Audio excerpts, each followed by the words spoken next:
Ni dalam bahasa Arab makna perjalanan hidup. Ya. Bila dia perjalanan hidup, mestilah perjalanan hidup manusia. Dan manusia yang kita bincang adalah manusia paling hebat di dunia ni. Ya. Dia panggil dalam apa kita panggil ya, dalam istilah kita panggil khairul anam. Khairun yang sebaik-baik, the best. Anam merujuk pada makhluk Allah. Khairul anam, ya, maknanya sebaik-baik manusia, sebaik-baik makhluk, bukan manusia. Kalau kita kata manusia saja, kita ada jin, kita ada malaikat, ya, banding semua, termasuk Jibril. Jibril pun tak boleh kalahkan Nabi Muhammad sallallahu alaihi wasallam. Buktinya pada malam Mi'raj, bagaimana ketika kita panggil sampai di Sidratul Muntaha. Sidratul Muntaha tu, ya, tempat paling tinggi lah. Sidrah dalam bahasa Arab makna pokok bidara. Sidratul Muntaha maknanya habislah. Muntaha tu maksudnya apa kita panggil yang terakhir, yang paling tinggi sekali. Ya, Jibril duduk bawah pokok tu. Menunjukkan pokok tu lagi besar daripada Jibril. Jibril besar. Ya, itu Nabi gambarkan dalam apa kita panggil, dalam banyak hadis yang sahih. Jadi bila nak bertemu dengan Allah, ya, Jibril tak boleh naik. Mana atas Sidratul Muntaha kita ada langit 7. Ya, macam mana tuan-tuan dan puan-puan tahu langit tu 7? Macam mana tahu langit tu 7 lapis? Siapa kata? Memanglah Allah kata. Tapi dalam surah yang paling popular yang kita baca setiap malam, surah apa? Suratul Mulk. Ya, Al-Mulk. Ya. Jadi suratul Mulk surah 67 dalam Quran. Ayatnya 30 saja. Ya, kalau ada kita yang belum hafal, tahun ni dah lepas Ramadan kan, ya, kena plan lah. Sebab tu Allah buat Ramadan ni 30 hari. Supaya kita boleh hafal surah Mulk, satu hari satu ayat. Jadi 30 hari 30 ayat. Perasan tak, ya? Surah Sajdah 30 ayat juga. Supaya 30 hari boleh hafal dah. Dan alhamdulillah surah Sajdah lagi senang. Kita hanya hafal 29 ayat. Sebab ayat pertama Alif Lam Mim, semua orang dah hafal. Tinggal 29 ayat je lagi. Ya, jadi itu plan. Sebab tu Ustaz selalu sebut mana-mana kuliah kalau Ramadan, kita kena plan. Tahun ni suratul Mulk, tahun depan surah Sajdah, dan lepas tu kita buatlah surah-surah yang lain. Satu hari satu ayat cukuplah. Ya, satu hari satu ayat.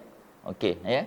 Jadi dalam suratul Mulk ada sebut allazi khalaqa sab'a samawatin tibaqa. Ayat 3 suratul Mulk.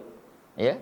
Jadi Allah lah yang telah mencipta sab'a 7 samawatin, langit-langit, tibaqa yang berlapis-lapis. Jadi 7 langit. Dibuktikan pada malam Mi'raj, Nabi naik langit pertama, kedua, ketiga sampai 7. Malah disebut siapa yang Nabi bertemu di langit-langit tersebut. Ustaz pun boleh bagi formula dia. Ya, langit pertama Nabi jumpa Nabi Adam, semua orang boleh jawab. Semua orang boleh jawab. Langit pertama Nabi Adam, semua confident jawab. Langit yang kedua sudah. Langit kedua dah tak boleh jawab dah. Ya. Jadi langit kedua, ya, Nabi Yahya dan Nabi Isa. Itu langit kedua, ya. Kita bukan nak cerita Isra Mi'raj. Tapi nak bagi tahu saja sampai langit yang paling tinggi. Langit yang paling atas, langit yang ketujuh, siapa duduk? Siapa berada? Nabi Musa. Yang keenam, Nabi Ibrahim yang ketujuh. Ya. Nabi Ibrahim tu, ya, Nabi Ibrahim itu level tu ataupun atas sikit ialah satu tempat yang dijadikan sebagai tempat tawaf para malaikat.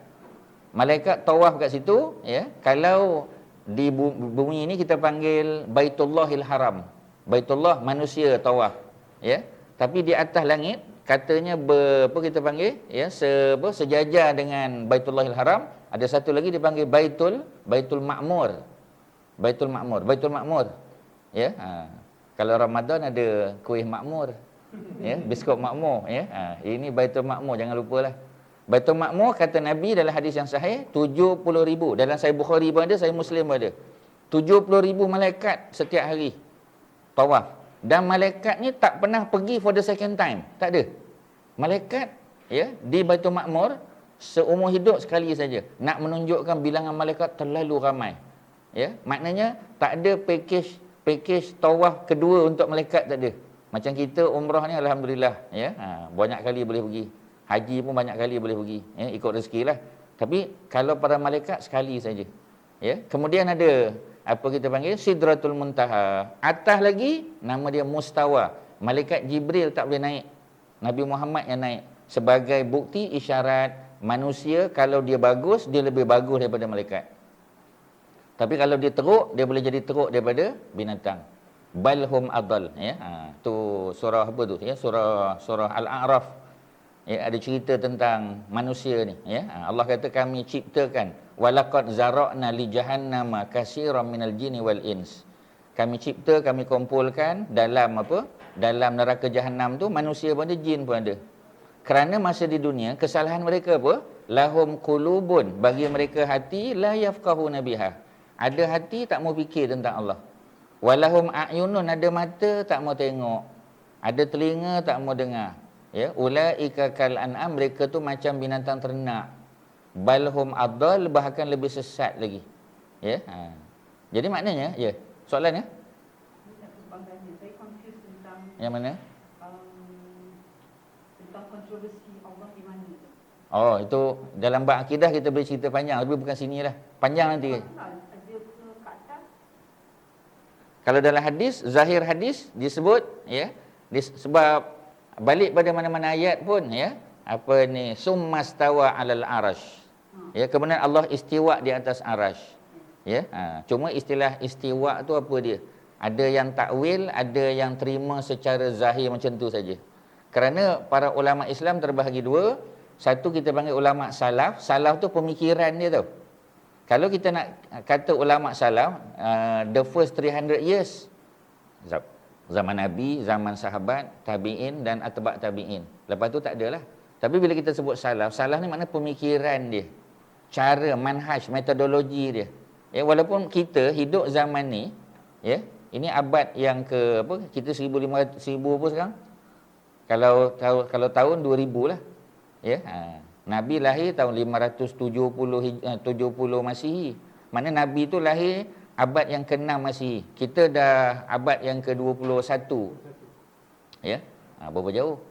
Jadi kalau nak kira jauh sangat, tapi kita pakai metodologi macam Nabi dan para sahabat.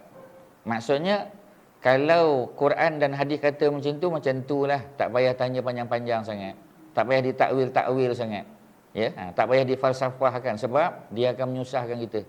Sebab kita tahu dalam Islam ni ada satu zaman berlaku penterjemahan buku-buku daripada Greek ke dalam bahasa Arab. Ya, itu zaman, kita kata zaman Abbasiyah di Baghdad dulu. Baghdad ni jadi bandar, antara bandar paling besar di dunia. Ada satu library yang paling besar, dia panggil Baitul Hikmah. Ya, itu pada zaman Harun Ar-Rasyid, ya, zaman anak dia Al-Amin dan anak dia seorang lagi. Ya, anak dia seorang lagi itu Al-Ma'mun. Dan Ma'mun itu dari segi akidah kita boleh cerita panjang, cuma Ustaz sebut secara ringkas saja.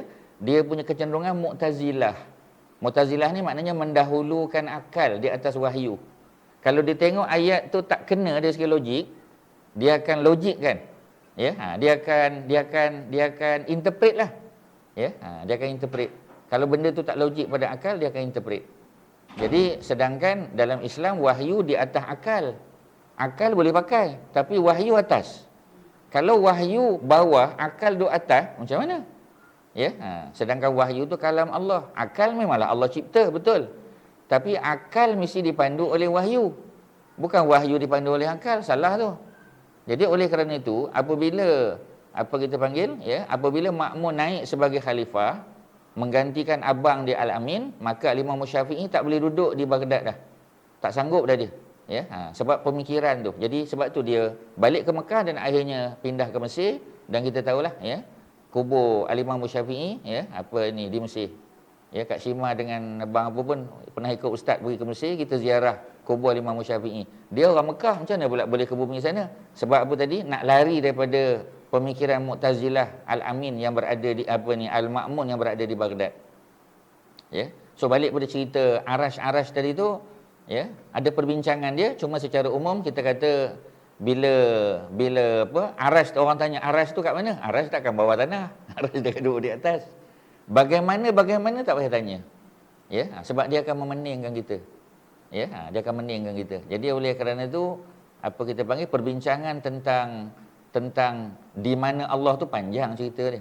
Ya, kalau di Darul Taklim ada ketah kerja pun, nanti mungkin kita boleh usahakan untuk dapat perbincangan tentang di mana Allah itu, perbincangan tentang arah dan sebagainya itu, sebab dia dah bincang panjang dah.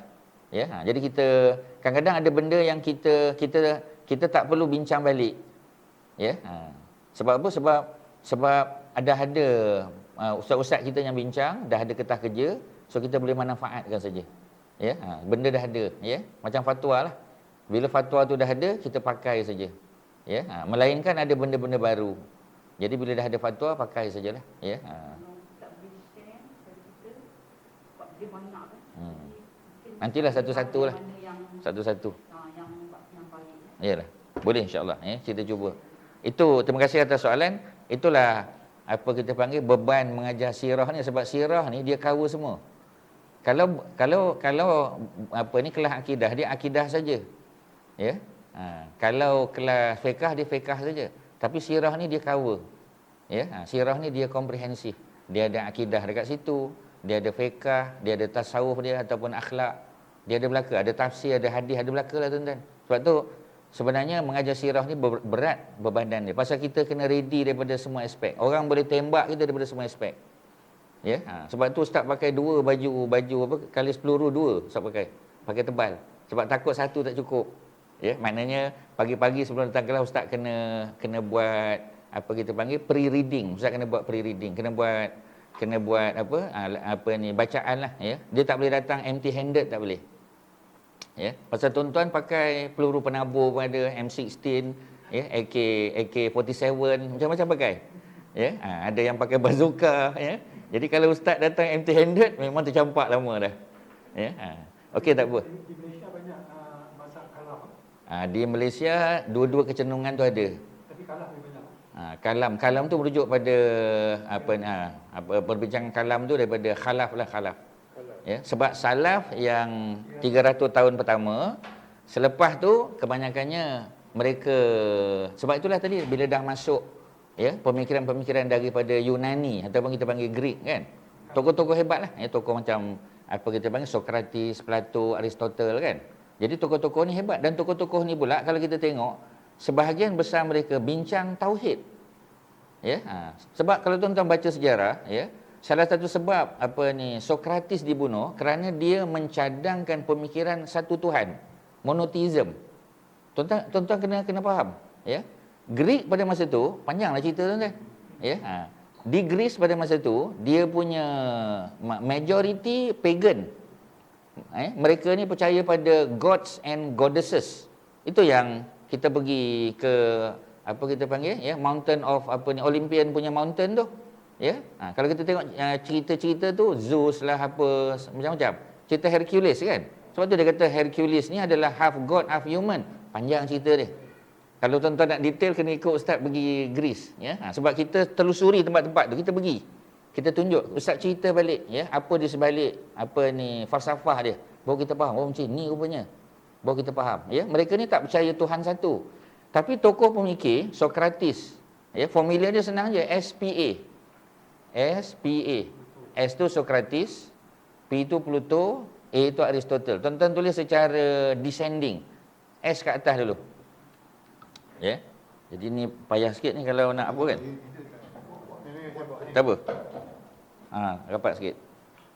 Alhamdulillah, ya. Jadi kalau ustaz biasa kita pakai formula lah. Kita pakai formula. Ya, untuk kalau tidak nanti tak ingat. Ya, boleh ya. Pakai formula. Jadi formula yang ustaz buat tu macam tu ajalah. S P A. Ya, Sokrates. Ni kalau kita nak ingat tokoh-tokoh dia lah, ya. Tokoh-tokoh pemikir. Ya. Tokoh-tokoh pemikir Greek, ya. Greek. Ya, Sokrates, Plato, Aristotle, ya. Kemudian bawah dia siapa dia? Ya, Alexander the Great. Ya, Alexander the Great. Yang meninggal pada tahun berapa Alexander the Great, ya? 323 before Christ. BC, ya. Sebab kalau kita baca buku, tuan-tuan akan jumpa BC. Kadang-kadang BCE dalam buku orang putih, ya. Kalau BC ni maknanya before Before Christ. Ya. Before Christ. Kalau BCE, before agak-agak lah. Dia berkait dengan Christ tu juga. Before Christian era. Christian era.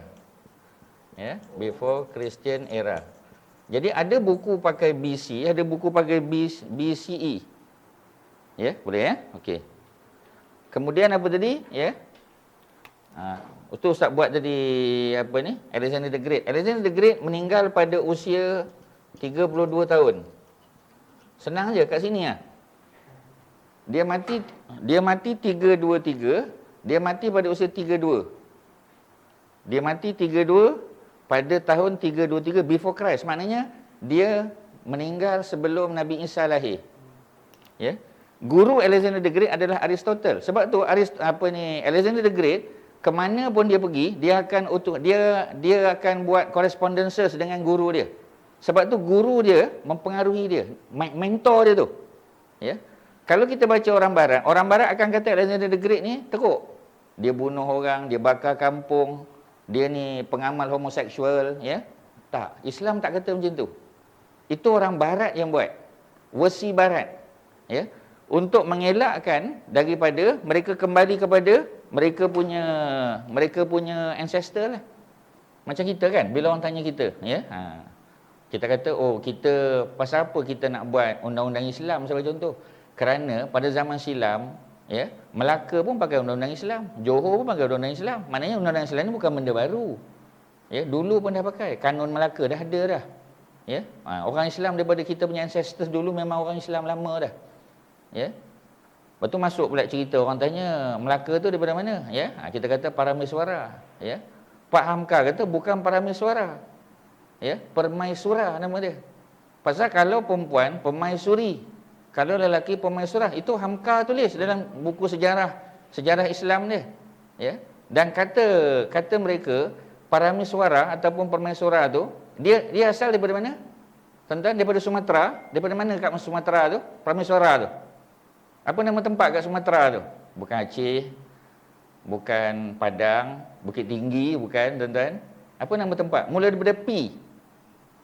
Dekat Sumatera. Palembang. Itulah asal Parameswara tadi atau Permaisura.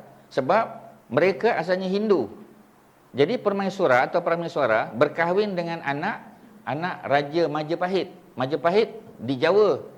Ya, sama-sama Hindu. Akhirnya pendakwah Islam datang, bawa Islam kepada Parameswara dengan anak dia. Mereka masuk Islam.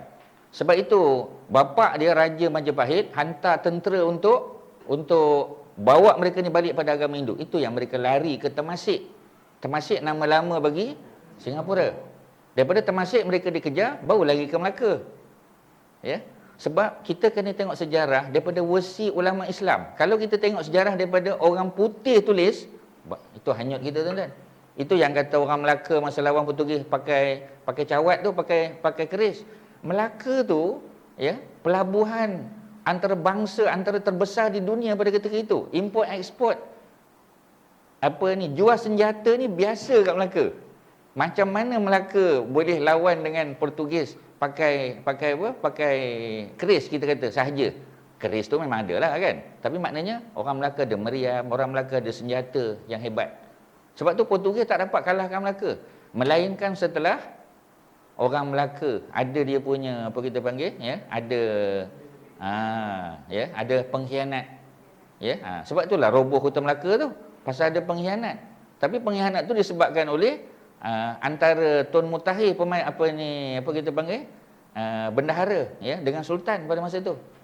Cerita panjang, tuan-tuan. Kerajaan Negeri Melaka kalau tuan-tuan berminat, ya, Ustaz pergi, kami buat lawatan ke Muzium Melaka. Jadi Kerajaan Negeri Melaka telah buat penulisan semula sejarah Melaka. Menarik, very interesting, tuan-tuan. Ya, tu kalau tuan-tuan berminat, dah ada jurnal, ada buku-buku, ya, yang dikeluarkan tulis semula sejarah Melaka. Adakah, ya, Melaka ni menerima Islam pada 1400 tahun, sebab 1511 kan Portugis jatuh. 1511 kan. Maknanya 100 tahun sebelum Portugis jatuh, Melaka baru jadi Islam. Dah. Melaka dah jadi Islam daripada 1200 lagi. Maknanya sejarah tu kena betulkan balik. Ya, kena betulkan balik tuan-tuan. Jadi maknanya nak bagi tahu lama. Macam kita kata kan, ya. Apa ni, sejarah ni dia kena pakai bukti. Antaranya kalau di Terengganu kita jumpa batu bersurat kan? Batu bersurat.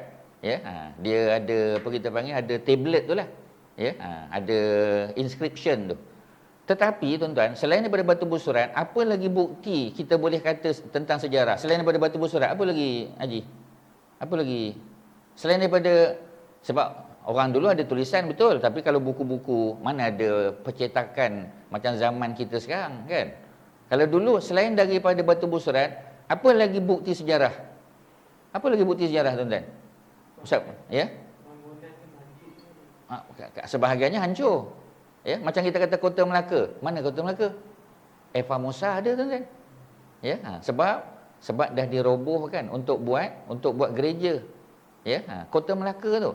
Sebab itu orang Melayu buat apa ni, pantun. Kalau roboh Kota Melaka, papan di Jawa kami dirikan. Maknanya hubungan Jawa dengan Melaka tu dah rapat. Ya, memang rapat tuan-tuan. Sebab tu kata dah establish. Kalau roboh Kota Melaka, maknanya Melaka mesti ada kota. Tuan-tuan tahu tak maksud kota tu apa? Tuan-tuan jangan bayangkan Kota Darul Ihsan tuan-tuan, yang tengah-tengah Federal Highway tu. Ya, kota ni fortress city. It's a fortress city. Apa ni, Mekah fortress city, Madinah fortress city. Kalau tuan-tuan pergi ke belah-belah Balkan, Dubrovnik, Kotor, apa lagi tuan-tuan? Ya, ini semua bandar-bandar fortress city. Kita pergi, Ustaz, sebahagian tuan-tuan ikut Ustaz pergi Baitul Maqdis. Ya, apa ni, Kak dah pergi ikut Ustaz kan? Baitul Maqdis. Apa nama Kak? Lupa kan? Zarina. Ya, okey, Kak Zarina pernah ikut Ustaz. Ya, Baitul Maqdis tu is a fortress city. Ya, fortress city ni kuat tuan-tuan. Sebab tu Mekah Madinah dulu fortress city. Mana Ustaz tahu? Gambar-gambar lama yang ada di Museum Al-Haramain. Kalau tuan-tuan pergi umrah ataupun pergi haji, biasanya orang Melayu suka pergi apa ni, kilang Kiswah Kaabah. Sebelah Kiswah Kaabah tahu kan? Sebelah kilang Kiswah Kaabah ada Museum Al-Haramain. Museum of the Two Holy Cities. Sebelah dia je. Orang Melayu tak suka pergi tuan-tuan. Termasuklah mungkin sebahagian tuan-tuan pun tak pernah pergi. Kita lebih suka pergi kilang Kiswah Kaabah, ya. Kena pergi Museum of the Two Holy Cities. Sebab apa? Ada gambar-gambar lama, dan antara gambar lama itu ialah gambar Mekah ada fortress. Very interesting tuan-tuan. Ya, memang ada, ya. Dalam buku ni pun ada, ya. Dibuktikan gambar-gambar lama tahun 1900 tahu. Ya, 1900 tu mana masih lagi zaman Turki Osmaniyah. Pasal Turki Osmaniyah jatuh 1923. Ya, 1923 Turki Osmaniyah. Maknanya 1923. Ini tahun 1900 lebih lagi. Sebab Turki Osmaniyah memang menguasai dunia termasuk negara Arab. Sebab tu orang Arab tak bersuka dengan orang Turki tuan-tuan. Ya, panjanglah kalau nak cerita, itu sejarah. Ni Ustaz bawa tuan-tuan berjalan tu banyak tempatnya dah. Ya, dah sampai ke Balkan Ustaz bawa tuan-tuan. Ya. Okey, balik pada cerita tadi. Jadi kalau kita pergi Balkan, biasanya kita akan pergi Greece dulu. Ustaz akan bawa jamaah pergi Greece dulu. Ya. Jadi bila kita apa kita panggil, ya, bila kita pergi Greece, kita akan belajarlah tokoh-tokoh ni, ustaz lah yang akan cerita. Ya. Jadi ustaz buat SPA tu untuk kita mengetahui Sokrates itulah yang pertama. Sokrates guru Plato. Plato guru Aristotle. Aristotle guru Alexander the Great. Sebab tu kita baca secara descending. SPA. Sokrates, Plato, Aristotle. Ingat tuan-tuan formula. Ya, macam ustaz dulu masa belajar geografi tengah tempat. Kita nak belajar tasik-tasik di Michigan sana. Ya, ada formula dia. HOMES. Ya, kita nak ingat. Ya. Apa kata tasik Huron, ya, tasik Ontario. Ya, tasik Michigan. Ini masa belajar geografi dulu. Tasik Erie dan tasik Superior. Ya. Sampai sekarang ingat. Pasal kita pakai apa? Pakai apa kita panggil ni? Kita panggil akronim. Ya, akronim ataupun kita panggil apa? Kita panggil kalau bahasa kita macam short form lah. Ya. Sebab tu bila orang tanya kita MAS tu apa? Malaysian Airline System. Kan senang ingat. Ya, Malaysian Airline System. Apa LUS apa dia? LUS, LUTH, Lembaga Urusan Tabung Haji. Kan ingat? ATM Automated Teller Machine, tak, Angkatan Tentera Malaysia. Ya, jadi benda-benda macam ni. Jadi dalam sejarah dan geografi, ustaz akan kongsi tuan-tuan punya formula macam ni. Sebab kalau tidak nanti kita tak ingat, tuan-tuan. Lebih-lebih lagi dalam usia-usia begini, tuan-tuan. Ya, kalau budak-budak kecil, senang kita bagi Quran, dia hafal senang, tuan-tuan. Sebab dia tak ada masalah keluarga. Dia tak peduli COVID-19, dia tak peduli, tuan-tuan. Ya, kita orang besar tak boleh. Jadi oleh kerana tu, memang inilah membantu kita, ya. Apa kita panggil? Nama tasik, nama ni. Jadi SPA tu ingatlah Sokrates, Plato, Aristotle. Jadi tiga tokoh ni, mereka punya pemikiran monotheism. Mereka berfikir secara Tuhan itu satu. Tuhan tak banyak. Ya, maknanya ada konsep tauhid tu kat situ. Ya, sebab tu orang barat dia tak akan marketkan konsep monotheism ni. Sebab ini adalah tokoh-tokoh rujukan mereka, tuan-tuan. Kalau mereka kata Sokrates, Plato, Aristotle ni, Alexander the Great, pemikiran dia tauhid, maknanya barat sekarang sudah jauh daripada asal mereka. Ya, sebab tamadun barat dibina daripada tamadun Greek Greek Yunani dia, ya, Roman, ya, kita panggil Greco-Roman civilization dia panggil. Greco tu Greek, Roman tu Roman lah. Sebab Greek kan atas dulu. Lepas pada Greek jatuh, Empire Greek jatuh, barulah naik Empire Roman. Ya, barulah Roman Empire naik. Mula-mula kan Greek. Ya, jadi dan Greek ni kebanyakan cerita takhayul, kan? Termasuklah cerita apa kita panggil, ya, Alexander the Great cerita betul.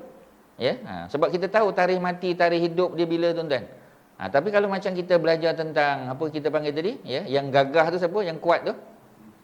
Hercules. Hercules adalah itu semua bukan cerita betul. Dia bukan sejarah. Dia bukan legend. Atas pada legend apa lagi, tuan-tuan? Yang tipu-tipunya apa? Yalah, kalau history betul. Kalau kita panggil legenda tu ada gabung betul, macam Mahsuri. Ada cerita betul dia, ada cerita tokoh tambah dia. Atas lagi pada tu apa? Mitos. Dia adalah myth dan mitos. Sebab tu Hercules mitos. Ya, Achilles, tuan-tuan pernah tengok Achilles kan? Ya, cerita apa kita panggil, cerita itulah, ya, cerita dulu, ya, Spartan lawan dengan apa kita panggil, lawan dengan apa di Turki tu, apa nama tempat dia? Troy. Ya, tu semua cerita mitos, tuan-tuan. Ya, dia berlaku sebelum Roman Empire. Tak apalah, tuan-tuan, itu sekadar usaha nak perkenalkan saja. Ya. Okey, ya, setakat ni apa tuan-tuan dan puan-puan nak tanya? Tak masuk sirah tu lagi, tuan-tuan. Apa tuan-tuan nak tanya? Ada tak benda yang ustaz perlu ulang? Ya, okey, tak apalah, ya. Kita teruskan. Jadi bila kita cerita tentang tadi kita mula-mula tadi kita sebut tentang 7 langit kan? Ya, cerita tentang 7 langit, Nabi cerita. Sebab kebanyakan sumber sirah adalah daripada hadis. Jadi kalau tuan-tuan suka belajar hadis, maknanya tuan-tuan banyak maklumat sirah. Kalau tuan-tuan suka baca tafsir Quran, tuan-tuan banyak maklumat sirah. Ya, dia ada way around juga. Kalau tuan-tuan minat sirah, tuan-tuan akan tahu tafsir. Kalau tuan-tuan minat sirah, tuan-tuan akan tahu hadis.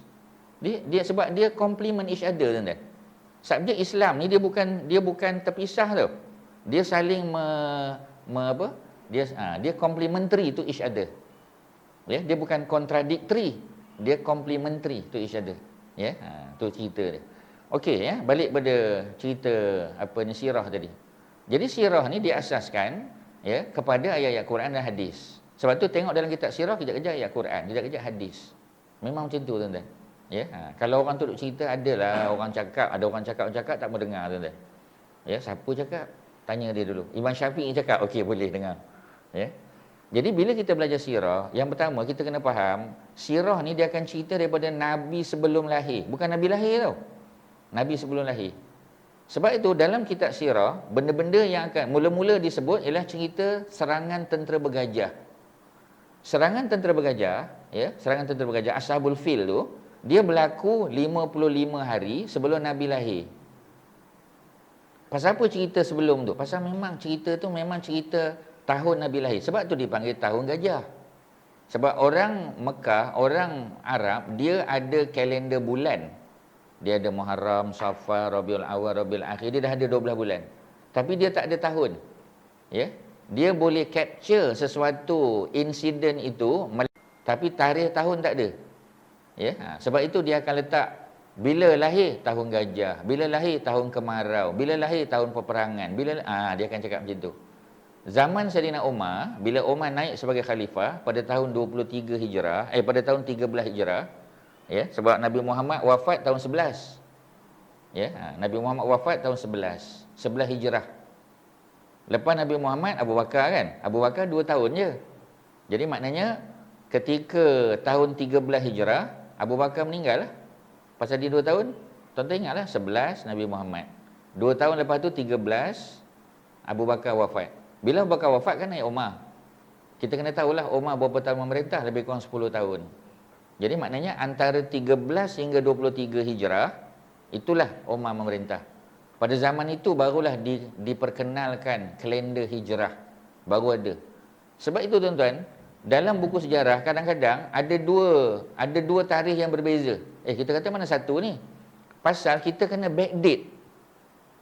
Sebab Nabi hidup pada zaman kalender Hijrah belum ada. Zaman Nabi kalender Hijrah tak ada lagi. Zaman Abu Bakar kalender Hijrah tak ada lagi. Ya, yang ada bulan-bulan dia saja. Bila zaman Umar baru buat kalender Hijrah, kita terpaksa backdate. Kita terpaksa kata tahun ke-10 sebelum Hijrah. Ya, kalau berlaku selepas Hijrah senang. Jadi oleh kerana itulah ada tarikh-tarikh yang kadang ada pendapat kata berlaku perang Uhud tahun 3, ada kata tahun 4, ada kata macam tu. Itu masalah dia tuan-tuan. Pasal kalender tu kemudian. Ya, kalender tu kemudian. Pasal event tu berlaku dulu, insiden berlaku dulu. Itu cerita dia. Ya. Jadi okey. Yang bulan, nama-nama bulan Dah ada lama, ratusan tahun dah. yang era siapa? Itu zaman jahiliah lagi. Sebelum zaman Nabi. Kita jangan ingat Nabi lah yang ajar nak apa ni, Abu Bakar Muharram, Safar, Rabiul Awal, bukan. Bukan dia yang ajar. Memang orang Arab dah ada sejak dulu lagi. Sebab itu bulan Ramadan dah ada sejak dulu. Siapa yang bagi nama bulan Ramadan? Bukan Nabi. Ya, zaman-zaman sebelum tu lagi, zaman jahiliah, kita tak ada tarikh yang pasti.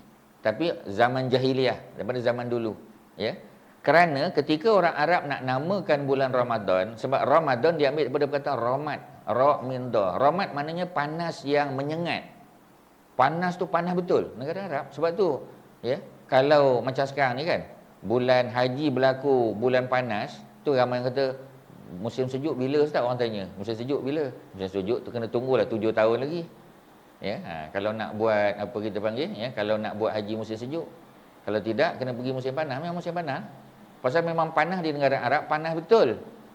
Ya, panas betul. Ya, 48 tu biasa je. Ya, Ustaz pernah duduk di Sudan dulu, ya, kerja di Sudan zaman-zaman muda lah, sekarang pun muda juga, tapi dulu lagi muda lah. Ya, dulu zaman-zaman, ya, tahun 90, 98, 99 tu Ustaz duduk di Sudan. Ustaz duduk di Khartoum. Ya, jadi pada masa tu bulan Ramadan pernah 52 darjah Celsius. 52 tuan-tuan. Ya, kita tengok orang Sudan selamba je kerja. Kita tak tahan, kita kejap masuk aircon tak tahan. Ya, jadi apa ni, apa kita panggil, ya, dia punya suhu memang tinggi. Memang tinggi sangat tuan-tuan. Dan Sudan berada pada garis ni, kita garis apa kita panggil? Bukan kata siapa tu tengah-tengah. Ni garis yang macam ni semua ni. Longitude mana longitude? Longitude macam ni ke atas ke bawah? Okey, yang ini latitude lah. Sebab Sudan dengan Saudi latitude sama. Latitude dia sama. Walaupun longitude beza, ya, tapi latitude dia sama. Macam orang tanya Ustaz kan, dia kata Ustaz selalu bawa orang pergi Baitul Maqdis. Kalau macam Mekah kita beza 5 jam dengan Malaysia, Baitul Maqdis sama. Pasal dia punya apa? Dia punya longitude dia sama. Walaupun latitude dia beza. Macam kita dengan Bangkok kan. Kita Bangkok, kemudian Sumatera, waktu kan lebih kurang sama. Cuma kita buat adjustment, pasal kita nak adjust Semenanjung Malaysia dengan Sabah Sarawak. Itu cerita dia. Kalau tidak sama tuan-tuan. Sebab itu negara ASEAN ni dia dah setuju mana-mana tempat yang berada pada longitude yang sama dalam jarak 2000 km, kalau nampak anak bulan, semua kat situ boleh puasa. Walaupun kat Malaysia tak nampak, tapi di Thailand nampak, di Fatani nampak, di Narathiwat nampak, ya, boleh puasa. Ya, sebab apa? Sebab kita dah ada persetujuan. Pasal kita duduk pada longitude yang sama. Ya, longitude tu kita panggil garis bujur lah kan. Garis bujur sebab kalau lintang je ni kan. Ya. So cerita dia. Jadi dah ada tak apa ni bulan-bulan dah ada ya. Okey. Balik pada kisah tadi. Apa Ustaz nak sebut tadi? Ustaz nak sebut bahawasanya bila kita belajar sirah, kita kena belajar tentang masyarakat Arab punya budaya. Sebab kalau tidak nanti, tuan-tuan banyak loss. Ya? Sebagai contoh, bila Ustaz tanya kan, Ustaz kata, siapa nama Datuk Nabi? Tuan-tuan akan jawab apa Datuk Nabi? Muhammad bin Abdullah, Abdullah bin Abdul Muttalib kan? Semua orang akan kata Datuk Nabi Abdul Muttalib. Datuk Nabi bukan Abdul Muttalib. Ya? Abdul Muttalib tu gelaran dia. Nama dia bukan Abdul Muttalib. Nama dia Syaibah. Namanya Syaibah. Shin, Ya, Ba, Tak marbutah. Syaibah. Itu nama Datuk Nabi. Tapi orang dah panggil Abdul Muttalib. Ya? Kalau anak kita pergi sekolah kafar atau cucu kita, nanti dalam exam, ustazah tanya, siapa nama Datuk Nabi? Dia jawab Syaibah, memang salah tuan-tuan. Sedangkan Syaibah tu lah nama betul kepada Abdul Muttalib. Ya? Abdul Muttalib tu gelaran saja. Sebab itu dalam Ar-Rahiqul Maktum yang kita akan tengok nanti, kita akan tengok kitab kita tu karangan sama Sofiur Rahman Al-Mubarakfuri juga. Cuma kerana Ar-Rahiqul Maktum tu heavy tuan-tuan.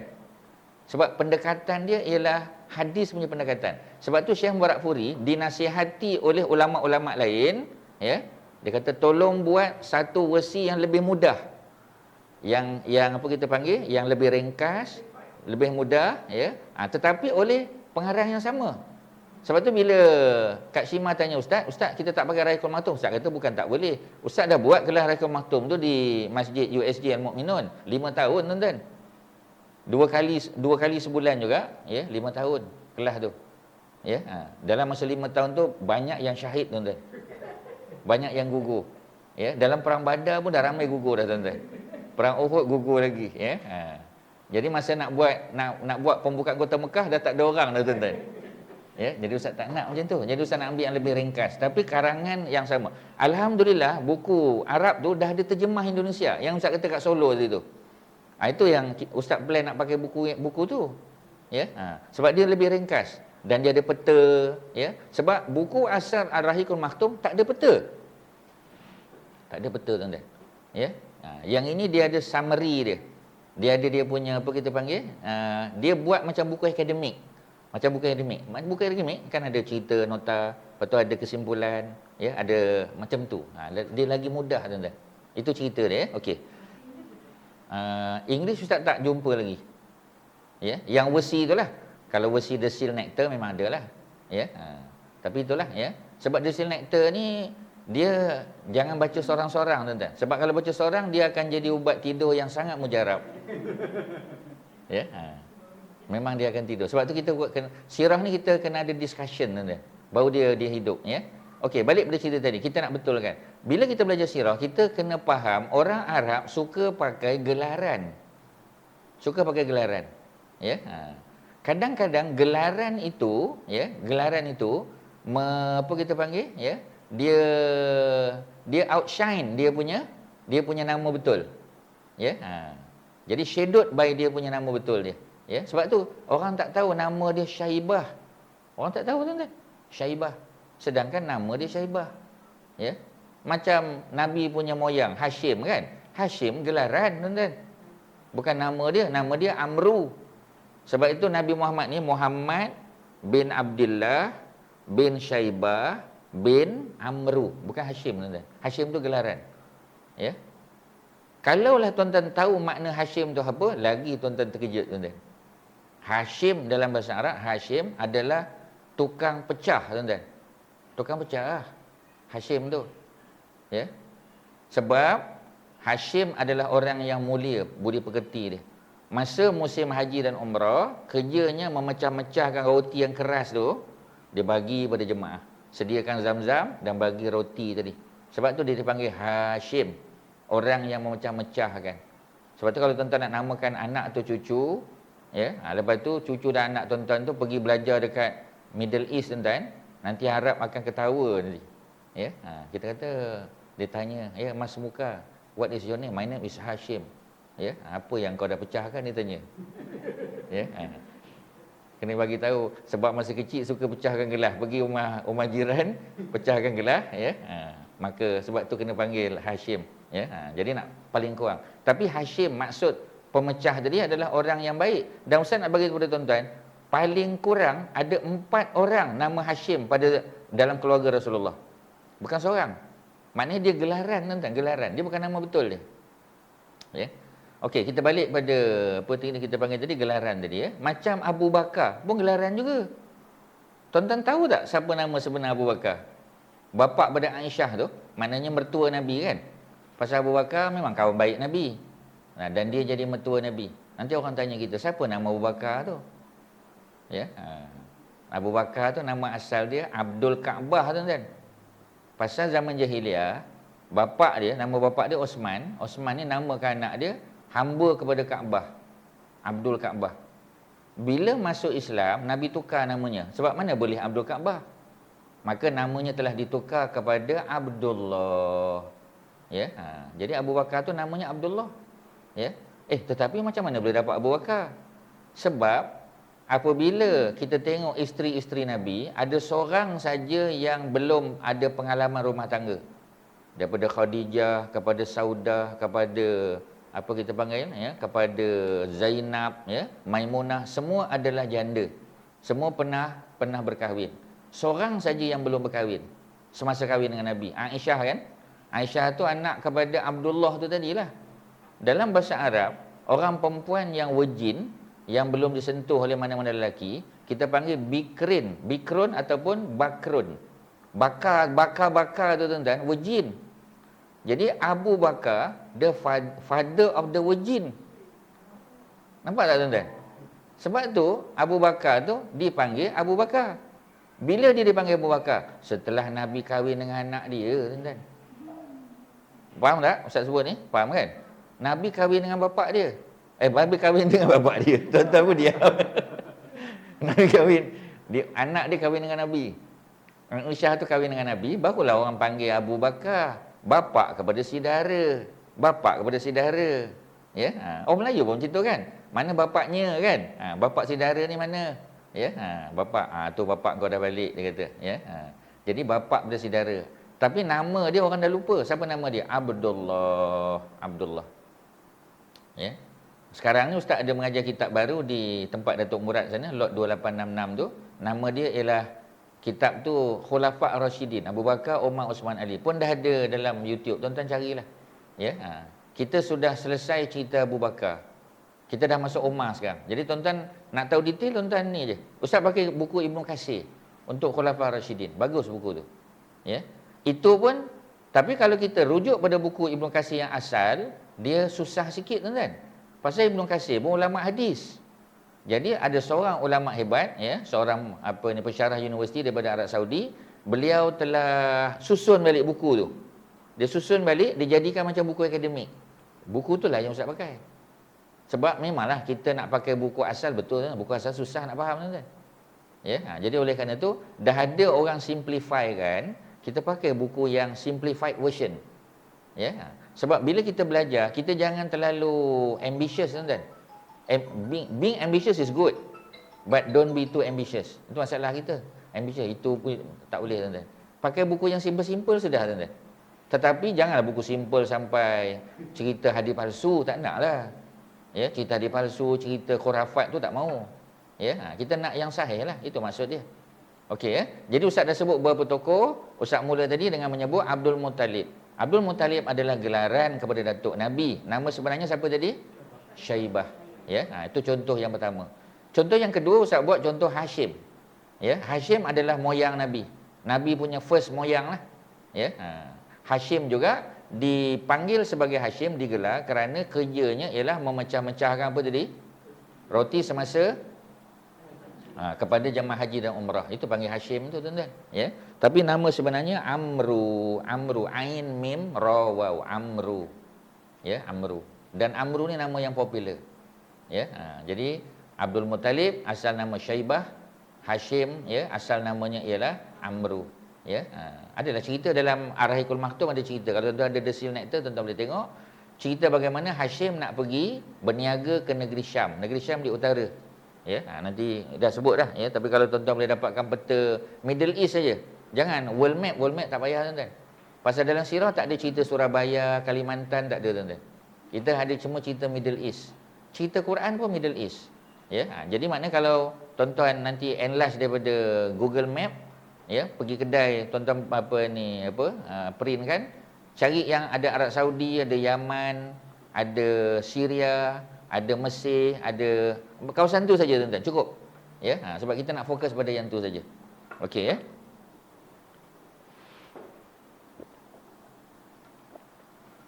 So, nombor 3 yang Ustaz bagi contoh tadi ialah Abu Bakar. Ya, Abu Bakar nama sebenarnya masa jahiliah siapa nama dia? Hamba kepada Kaabah, Abdul Kaabah. Bila masuk Islam, Nabi tukar jadi hamba Allah. Baru betul hamba Allah. Bila anak dia Aisyah berkahwin dengan Nabi, maka dia pun digelar Abu Bakrin ataupun Abu Bikrin, bapa kepada saudara. Ustaz bagi satu lagi contoh, ya. Abu Hurairah pun gelaran juga. Sebab Hurairah dalam bahasa Arab makna anak kucing betina. Anak kucing betina, ya. Kita panggil Hurairah. Jadi Abu Hurairah bapa kepada anak kucing betina. Mana munasabah tuan-tuan? Ya. Bila masa pula isteri Abu Hurairah melahirkan ya, mana ada tuan-tuan. Jadi oleh kerana itu mesti gelaran, ya. Jadi baru kita tahu rupanya nama asal siapa Abu Hurairah kerana dia berasal daripada Abu Hurairah ni asal daripada mana? Dia orang Mekah ke tuan-tuan? Dia orang Mekah ke orang Madinah?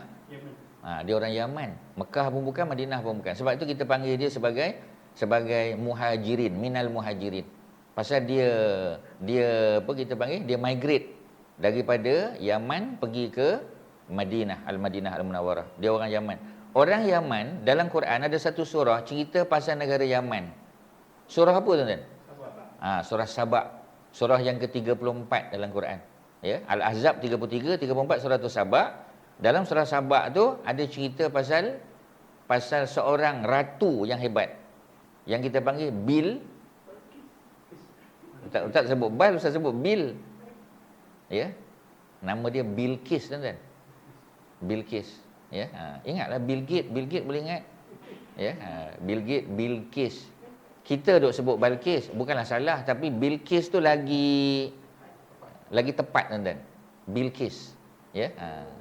Jadi dia Bilqis sebab dia bukan Arab tuan-tuan. Tuan-tuan kena ingat, ya. Jadi dia dipanggil sebab tu dalam TV ada kartun Princess Sheba. Pernah tengok cerita Princess Sheba? Princess Sheba tu putih ke hitam? Tak pernah tengok. Ya, Princess Sheba tu agak dia coloured skin. Ya. Sebab apa? Sebab Princess Sheba tu adalah anak maharaja Abyssinia. Abyssinia tu ialah Ethiopia, Eritrea dan sebagainya. Kena ada peta lah. Ustaz senang nak tunjuk, ya. Pergi Google Map je, cari Middle East tu, nanti hantar ke kedai, nanti dia print je. Alah berapa ringgit sangat. Ya, jadi senang Ustaz nak tunjuk sebab belajar sirah kena pakai. Ya, kena pakai map, ya. Okey. Jadi oleh kerana dia datang daripada Abyssinia kan Afrika. Afrika mana ada bahasa Arab? Tak tuan-tuan. Jangan tanya Afrika sekarang. Sebab budak-budak Malaysia pergi belajar paling ramai kat mana? Kan Azhar. Azhar tu duduk kat Egypt kan? Egypt tu dekat mana? Dekat Asia ke Afrika? Dia northern part of Africa. Tapi pasal bahasa Arab, itu kan selepas Omar dengan tentera masuk. Ya, maknanya dia dah berlaku Islamization. Ya, sebab dalam dunia ni berlaku Islamization, Islamisasi. Dia ada dua. Ya, satu Islamization, satu lagi Arabization. Ada dua tuan-tuan. Arabization dengan Islamization, ya. Jadi dia ada Islamization, ya. Islamization yang pertama, yang kedua kita panggil Arabization. Ya. Kalau dekat Malaysia berlaku satu ke dua? Kat Malaysia Islamization berlaku tak? Berlaku, mestilah berlaku, ya. Arabization berlaku tak? Arabization tak berlaku lagi. Sikit-sikit tuan-tuan. Ya. Sebab kalau Arabization berlaku, hari ni kita punya medium of apa kita panggil, ya, instruction must be Arabic. Ya. Di Turki hanya berlaku Islamization, tak berlaku Arabization. Di Iran berlaku Islamization. Ya. Di mana yang berlaku Islamization and Arabization itu di negara-negara Middle East macam Iraq, macam Syria, ya, macam Mesir. Itu berlaku dua-dua, tuan-tuan. Maknanya Sudan masuk jugalah sebab Sudan kemudian, ya. Arab League countries kan banyak. 21. Yalah, termasuklah Mauritania. Ya, tu ada tokoh hebatlah sekarang ni, ya, bekas timbalan apa kita panggil, ya. Timbalan apa ni, ketua umum ulama dunia, ya, Dr. Abdullah Bayah namanya, daripada Mauritania. Tuan-tuan boleh Google saja. Ya, dia one of the apa kita panggil apa prolific scholar lah, Muslim scholar. Dia daripada Mauritania. Dan sebahagian daripada ulama-ulama apa ni pensyarah di apa kita panggil di negara Arab pun daripada Mauritania. Mereka African, tapi dia punya medium dia English, tuan-tuan. Apa ni, Arabic, tuan-tuan. Ya. Sebahagian orang Afrika ni, sebahagian kan dia cakap bahasa Swahili kan. Ada Swahili. Kalau yang tepi pantai Swahili. Sebab Swahil tu daripada perkataan sahil, tepi pantai. Jadi kalau tengah-tengah benua dah tentulah bukan Swahili, tuan-tuan. Sebab tu kadang-kadang bahasa ni dia pakai logik je, tuan-tuan. Ya. Kena pakai common sense. Sebab bukan semua ustaz pun bukan semua hafal, tuan-tuan. Ya, kita pakai common sense aja. Tapi akhirnya kita rujuklah. Ya, rujuk kita tahu jawapan dia. Itulah cerita dia. Kalau yang belah-belah tengah tu bahasa lain lah. Kebanyakan African lah, African. Ya, macam South apa ni, South apa? Kita panggil South Africa kan? South Africa. Ya, South Africa pasal dia apa ni British masuk, sebab tu dia orang boleh English. Tapi African pun boleh juga.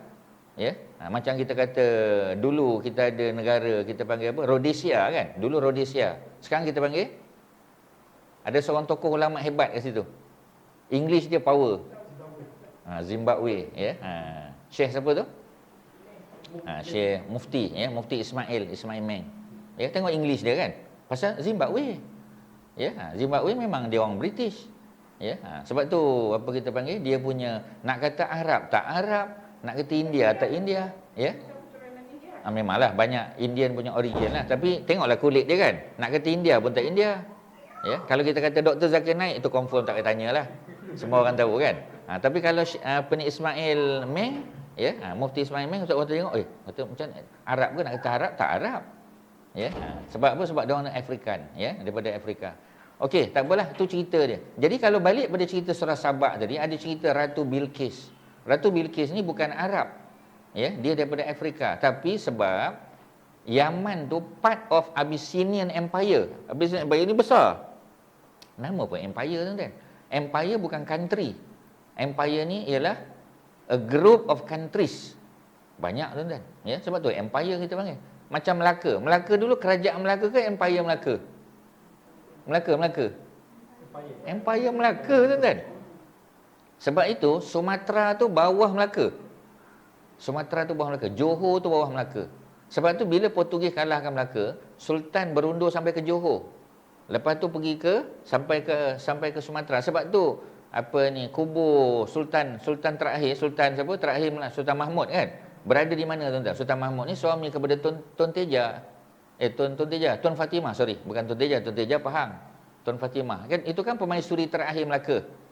Tun Fatimah yang berjuang bersama dengan suami dia lah, Sultan Mahmud.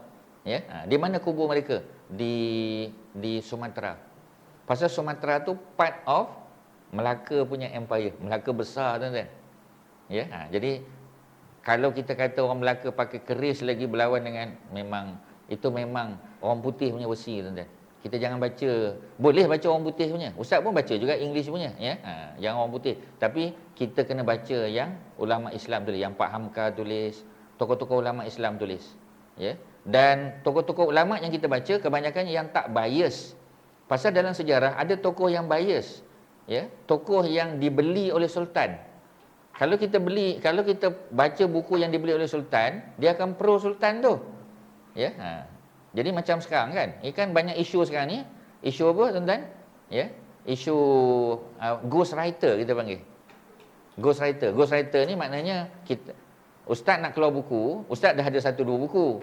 Tapi oleh kerana masa tak banyak, ya, ustaz dah mulakan 2 chapter, 3 chapter, ustaz ambil saja seorang ghostwriter, dia siapkan. Tapi pakai nama ustaz. Jadi buku tu by Dr. Anzaruddin Ahmad. Tapi sebenarnya ustaz tulis 2 chapter je. Dengan chapter terakhir. Yang tengah-tengah tu ada ghostwriter kita panggil. Ya. Jadi nama pun ghostwriter tu kan. Ya. Jadi apa ni? Bila kita ambil ghostwriter ni, maksudnya kita tak bolehlah claim 100% kita punya ni, sebab bukan kita. Ya. Sebab tu kan ada isu orang tanya, ya, buku Harry Potter sebagai contoh. Ya. Apa ni, siapa nama dia?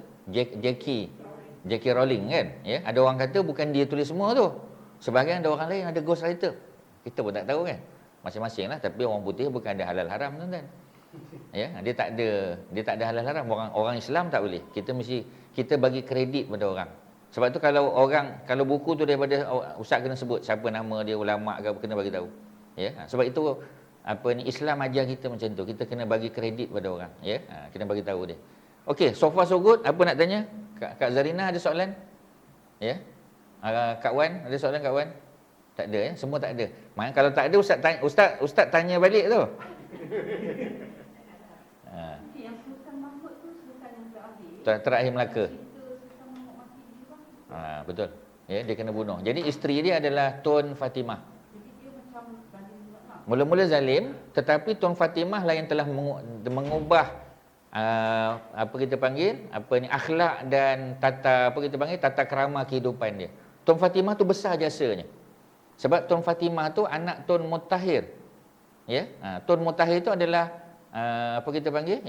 bendahara Melaka yang teraniaya oleh sultan. Dia kena jatuh hukuman bunuh. Jadi keluarga dia lah yang katanya telah membuka kota Melaka kepada Portugis. Nak balas dendam atas Sultan Mahmud jahat. Sultan Mahmud asal jahat. Tapi kemudian dia katanya bertaubat, wallah alam lah kan. Tapi Tun Fatimah lah yang mengubah dia. Cuba kita bayang, bapaknya kena bunuh, anaknya kahwin dengan orang yang membunuh. Kan macam mana tu? Ya, tapi Tun Fatimah dia bersabar dan akhirnya dia berjaya mengubah, ya, Sultan Mahmud menjadi orang yang lebih baik lah. Sebab tu Sultan Mahmud disayangi oleh rakyat dia ketika dia meninggal, orang sayang dia. Tapi peringkat awal dia zalim. Ya. Jadi apa kita panggil, ya. Tuan-tuan kena baca balik sejarah Melaka yang ditulis oleh sekumpulan pensyarah universiti yang diterbitkan oleh Muzium Melaka. Ya. Dia ada terbitan. Kalau ustaz ingat tu, ustaz boleh bawa lah. Pasal ustaz pergi dan kami belilah. Kita buat discussion dengan mereka kan. Ada banyak benda lah. Sebab sejarah kita. Ya. Sebab tak fair kalau ustaz hanya cerita sejarah Rasulullah dan para sahabat, tapi ustaz tak cerita sejarah negeri kita sendiri. Tak boleh kan. Ustaz kena cerita juga. Okey, ya. Syllabus sekolah-sekolah sampai ke universiti ini is dictated by UNESCO. Kemungkinan, ya. Sebab yang di Azhar pun apa kita panggil, ya, masyarakat antarabangsa interfere, dia suruh tukar, ya. Jangan letak semua cerita perang ni, sebab nanti orang Islam ni semua ada semangat militeri nanti, ya. Jadi sedangkan kita kata dalam peperangan, Islam bukan hanya fokus pada peperangan. Peperangan tu last resort. Tak ada pilihan dah, last resort barulah perang. Ya, sebab tu dalam Islam, bila Nabi dan para sahabat pergi berperang, nak pergi perang, mula-mula dakwah dulu. Ajak mereka masuk Islam, ya. Ustaz bagi contoh, ya. Dalam peperangan Khaybar. Khaybar tu orang Yahudi. Orang Khaybar Yahudi ni asalnya duduk di Madinah. Tuan-tuan kena faham, ya. Siapa dulu datang Madinah? Orang Yahudi datang Madinah dulu ke Nabi datang dulu? Mestilah orang Yahudi datang dulu. Yahudi ada 3 yang besar kan, ya. Ada Bani Qainuqa, ada Bani Nadir dan Bani Quraizah. Ni 3 paling besar, ada banyak lagi, 3 paling besar. Ya. Jadi apabila kita panggil Bani Nadir nak bunuh Nabi, maka akhirnya Jibril pecahkan rahsia tu. Dan mereka kena halau keluar daripada Madinah. Ya. Sebab mereka menentang pemimpin tertinggi macam sekarang lah, kan dituduh menentang, ya, melancarkan peperangan ke atas Yang di-Pertuan Agong, kan salah kan? Mana boleh, itu dianggap sebagai kesalahan besar lah. Itu yang disauk apa semua tu kan, ya, yang dulu yang di Perak tu. Jadi kena gantung sampai mati lah. Jadi apa yang berlaku, ya, yang berlaku ialah mereka melancarkan program konspirasi untuk membunuh Nabi, dan akhirnya mereka dijatuhkan hukuman Sebab mereka tak boleh jatuh hukuman bunuh sebab mereka tak bunuh lagi. Jadi mereka dihalau, ya, mereka digugurkan kewarganegaraan dan mereka dihalau keluar. Jadi ke mana mereka pergi? Mereka pergi ke, ya, mereka pergi ke Khaybar. Khaybar tu lebih kurang 100 km di utara Madinah, ya. Jadi bila mereka pergi ke Khaybar, mereka buat jahat lagi. Apa yang mereka buat? Para pedagang Islam yang pergi ke negeri Syam, pergi balik kena kacau. Jadi apabila mereka dikacau, mereka bagi tahu pada Nabi lah. Jadi Nabi telah tubuhkan satu pasukan tentera untuk pergi ke Khaybar, untuk menakut-nakutkan mereka lah. Ya. Jadi bila Nabi keluar pada waktu Isyak. Sebab biasanya orang Arab, mereka buat perjalanan pada waktu malam. Pasal mereka naik unta. Ya. Orang Arab ni perjalanan pada waktu. Sebab tu saya kata, tuan-tuan bila belajar sirah, belajar Islam, kita kena belajar budaya Arab. Baru kita nampak logik dia, tuan-tuan. Ya. Macam kita kan.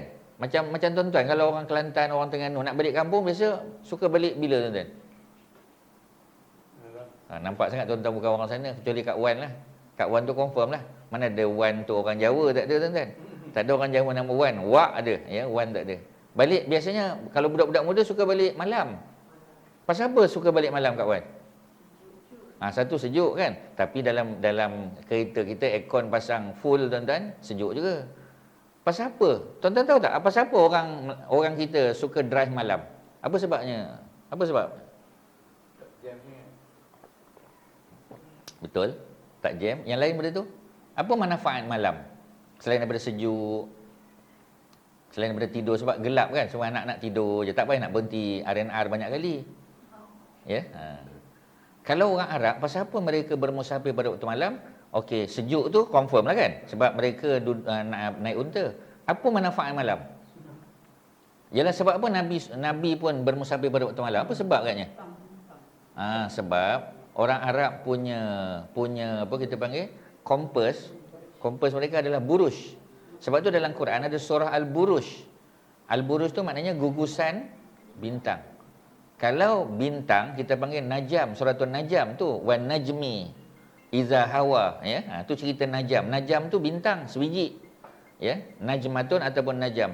Kalau nujum banyaklah. Kalau buruj, wah, lagi besar. Ya. Jadi sebab apa? Sebab buruj tu menjadi kompas dia. Ya. Kita punya apa kita panggil? Kita punya apa istilah dia? Kita punya waist lah, ya. Mana kalau siang tak nampak benda tu. Sebab itulah pakai malam. Cuba tengok nelayan. Nelayan keluar bila, tuan-tuan? Nelayan keluar malam juga. Ya. Nelayan takkan keluar pukul 9 pagi baru nak pergi. Pasar pukul berapa buka, tuan-tuan? Ya. Cuba kita fikirkan. Itu common sense sebenarnya. Ya. Yang secara logik kita boleh faham. Jadi orang Arab suka keluar pada waktu malam. Ya, memang perjalanan mereka pada waktu malam. Nabi keluar lepas Isyak. Ya. Bila Nabi sampai di sana, Nabi sampai sebelum subuh. Ya. Jadi ketika Nabi sampai sebelum subuh, dah tentulah orang Khaybar sedang tidur. Orang tidur lah. Mana ada orang bangun malam ni? Tak bangun malam. Orang bangun malam ni Muslim yang bangun malam. Jadi boleh tak Nabi serang? Boleh. Tapi Nabi tak nak serang dulu, tuan-tuan. Pasal Nabi kata, kita tak tahu orang Khaybar, mungkin mereka dah masuk Islam. Jadi Nabi nak tunggu sampai subuh. Kerana kalau ada azan berkumandang, maknanya orang Yahudi Khaybar dah masuk Islam. Ya. Jadi Nabi tunggu sampai waktu tak masuk lagi, mereka dah sembahyang bersama orang Islam sampai matahari cerah. Ya. Tak ada azan. Confirm mereka ni adalah masih Yahudi, masih pegang pada agama mereka, bukan agama Islam. Ya, itu bukti dia. Maknanya Nabi tunggu, kan. Ya. Lepas tu orang Yahudi Khaybar pun keluar daripada kota sebab mereka duduk fortress city. Yahudi ni penakut, tuan-tuan. Ya, buktinya cuba tengok Yahudi moden. Ya, cuba tengok mereka buat, ya, apa mereka buat, ya. Mereka buat separation wall, tuan-tuan. Ya, mereka buat separation wall. Jadi sebab mereka takut, sedangkan orang-orang orang-orang Palestin tak ada senjata pun. Senjata mereka batu. Ya, dengan mereka ni dengan tank dia, dengan kita perisai, ya, armored car dia semua sebagainya. Tapi mereka penakut. Jadi apa yang berlaku? Yang berlaku ialah mereka pun duduk dalam kemah, duduk dalam fortress city. Bila pagi, mereka buka pintu besar, pintu gerbang nak keluar sebab kebun dekat luar. Ya, bila mereka keluar terkejut tengok orang Islam dah kepuh, masuk balik, tuan-tuan. Islam pun hantar pendakwah, ajak mereka masuk Islam. Diskah dulu. Kalau tak nak masuk Islam, bayar jizyah. Kita akan jaga. Ya. Jadi kalau dia masuk Islam, kita bayar zakat kan. Kalau tak masuk Islam, bayar jizyah. Maka cukai kepala lah. Tak nak juga. Akhirnya barulah berlaku peperangan. Maksudnya perang dalam Islam ni bukan datang-datang main bagi kepala aku cantas. Bukan macam tu tuan-tuan. Islam tak pernah ajar macam tu. Islam ajar dakwah dulu. Sampai tak boleh pergi dah. Barulah kita perang. Sebab tu perang tu last resort. Sebab tu Islam bukan ditegakkan dengan mata pedang tuan-tuan. Bukan. Ya? Islam dengan dakwah. Bila dakwah tak boleh pergi, kita buat kerjasama. Ya? Kalau kerjasama pun tak boleh, last resort baru perang. Tu cerita dia. Ya. Kita pasal nama dia tadi. Sejak bila pula Rasulullah SAW nama dia Muhammad. bin kan? Sejak bila sekarang ni nama-nama orang Islam, especially orang Arab, ada al-al. Oh, al tu gelaran. Tak, maksudnya ada family name. Sejak dulu, jahiliah lagi. Oh ya. Contoh kita moyang Nabi kita kata kan. Moyang Nabi ya. Moyang paling atas Nabi yang kita percaya betul tu ialah apa kita panggil Fihir, nama dia Fihir. Fihir itulah yang digelar sebagai Quraisy. Ya, itu yang keluarganya semua Al-Quraisy. Nabi Muhammad Al-Quraisy. Ya. Nabi Muhammad ni banyaklah. Oh, sebab dia ada kabilah-kabilah. Dulu pun ada juga. Abu Bakar pun ada. Abu Bakar At-Taimi. Ya, apa dia? Kalau dalam kitab-kitab besar sebut. Kalau Umar Al-Adawi, Nabi Al-Hashimi, memang ada. Ya, benda-benda tu dah ada sejak dulu. Sebab ulama-ulama hadis semua sebut.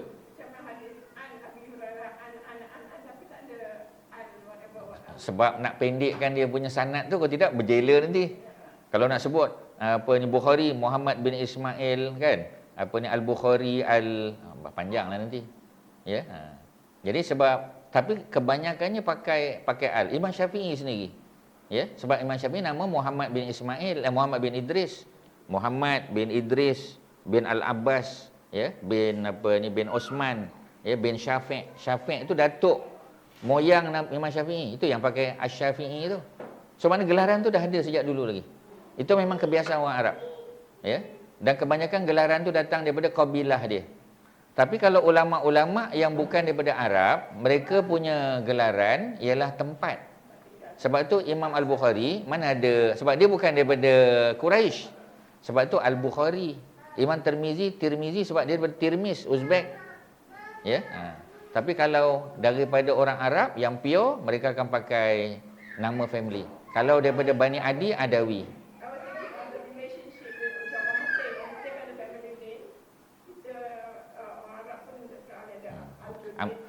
Betul. Ambil daripada datuk-datuk dia dulu. Sebab tu ada, sebab itulah ya, kita kata ada al semua itulah. Ya, Al-Habsyi, ya, Al-Junaid, ya, Al-Baghdadi ke apa. Tapi kalau dia nama tempat, mana bukan Arab tu. Al-Baghdadi bukanlah sebab Baghdad. Ya, As-Sana'ani, Sana'an daripada Sana'a Yaman. Mana dia bukan sebahagian, maknanya dia mungkin lahir kat situ ataupun dia besar kat situ, ya. Jadi maknanya ya. Daripada 25 orang rasul, berapa orang yang Arab? Yang Arab 3 saja. 3 ya.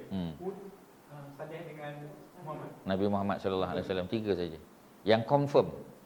Ya, Nabi Adam dah tentu bukan Arab. Pasal Nabi Adam manusia pertama, mana ada bangsa lagi. Nabi Nuh keturunan Adam, bukan Arab. Ya, Nabi Idris, Nabi Nuh bukan. Yang keempat, Ibrahim daripada Babylon. Sebab Ismail kahwin dengan orang Yaman. Bila anak Nabi Ibrahim, Ismail, yang datang daripada Babylon tadi, kahwin dengan orang Arab Yaman, Bani Jurhum tu Yaman, jadi anak dia otomatik Arab. Dia ikut mak dia? Ikut mak. Orang Melayu ikut bapak? Tak mesti. Orang Arab boleh ikut bapak dan boleh ikut mak. Tapi minimum one of the parents. Kalau salah satunya Arab, anak jadi Arab. Sebab itu Nabi Muhammad daripada keturunan Nabi Ismail, betul. Tapi Arab tu datang pada isteri Nabi Ismail. Bukan Nabi Ismail. Dah tentulah Nabi Ismail bukan Arab. Pasal bapa dia Ibrahim daripada Babylon. Mak Nabi Ismail, Hajar daripada Egypt. Dua-dua bukan Arab. Macam mana dia jadi Arab? Perkahwinan antara Ismail dan wanita Bani Jurhum. Jurhum tu daripada Yaman. Nabi Musa kahwin dengan, kalau kita ambil pandangan salah satu pandangan Ibnu Katsir, salah satu dia ada beberapa pandangan. Ibnu Katsir kata itu apa kita panggil Nabi Syuaib. Jadi Safura tu seperti mana sebut dalam kitab tafsir, isteri kepada apa Nabi Musa tu adalah anak Nabi Syuaib. Tapi isunya adakah Nabi Syuaib itu Arab atau tidak? Satu, tempat, lokasi. Sebab Nabi Syuaib berada di Syam. Ya, Jordan sekarang lah Jordan. Jordan tu part of Syam. Maknanya dia bukan Arab. Ya. Sebab Nabi Syuaib datang daripada keturunan Lawi. Ya. Lawi itu ialah So your definition of Arab is Yaman kan? Peninsula Arab. Sama ada dia di utara, Madinah dan utara, ataupun Yaman. Ya. Sebab Nabi Hud Yaman, Nabi Soleh utara Madinah, Nabi Muhammad tengah-tengah, in between. Yang lain tu bukan. Yang lain bukan. Oh, yang dia tak suka kan? Tak suka mana? Dia tak suka orang kata Nabi Musa orang Arab. Tak, memang Nabi Musa bukan orang Arab. Tak dia kahwin dengan orang Arab. Tapi sebenarnya memang bukan orang Arab pun. Pasal Nabi Syuaib bukan Arab. Nabi Syuaib, Ibnu Katsir kata Nabi Syuaib datang daripada Lawi. Lawi tu abang Nabi Yusuf. Nabi Yusuf 12 adik-beradik. Nabi Yusuf tu 12 adik-beradik, anak Nabi Yaqub. Oleh kerana Nabi Yaqub tu Bani Israel, bukan dia lah, anak dia lah Bani Israel. Jadi takkanlah Nabi Syuaib tu Arab. Tak munasabah. Macam mana Arab pula? Sebab keturunan dia Bani Israel. Ya. Itu dalam, tuan-tuan kena tengok banyak ustaz punya video tu, tengok balik cerita Nabi Musa. Semua tu dah ada dalam YouTube.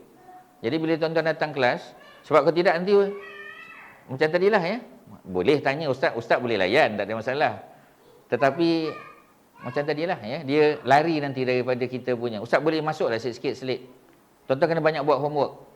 Homework tu tak payah baca, dengar ustaz punya kuliah saja. Sebab kebanyakan, sebab Datuk Murad semua dia rakam. Ya, 4 tahun punya program, 5 tahun tu semua dia rakam. Jadi alhamdulillah ya, dia pun dah labur banyak untuk nilah ya, untuk beli peralatan-peralatan ya. So dia ambil Afifi tu kan, ya. Afifi tu buat banyak benda-benda yang membantu dakwah lah, alhamdulillah. Ya.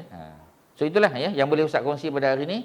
Ada banyak sebenarnya buku, nanti insya-Allah mudah-mudahan kita tengok berapa lama Adik Negara boleh tolong bawa ya.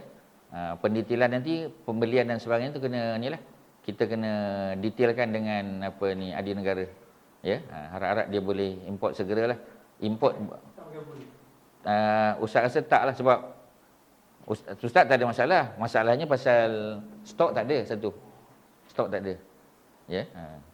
Di Masjid USJ hujung buku ni jilid 1 sekarang. Oh. Di Masjid USJ hujung jilid 1. Ya. Tak ada video Semalam tak. tak semalam pagi dia kuliah duha. Kuliah duha juga. Pukul 10 sampai 11.30. USJ 2. USJ 2. Mukminun.